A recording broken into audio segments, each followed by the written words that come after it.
All right, let's pick up here where we left off last week. So what we want to do is go back in. So I'm actually gonna log out here so I can show you the real thing. So what we want to do is go back to DNA Subway.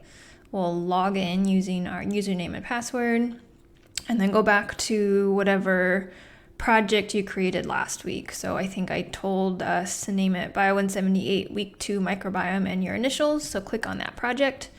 And now we have the DNA Subway overview. And what we want to do is go into this DADA2 step. So this is where we left off last time. We left it running because it can take a couple hours to run. So let's click there.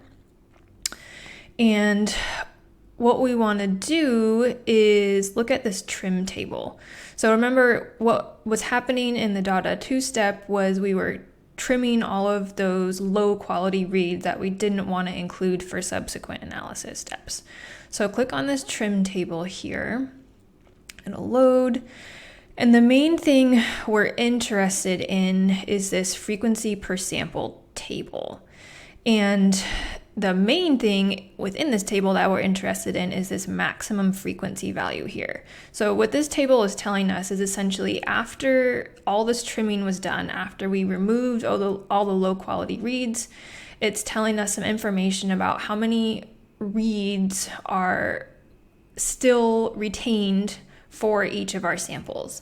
And in particular, this maximum frequency number for this data set, 7,401, this is something we're going to want to make a note of. So in your data, find this frequency per sample table, find the maximum frequency, either take a screenshot of it or write down that number. You're gonna need this number for subsequent steps. There are other results here within DADA2. There are some tables, but really this is the main thing we're interested in.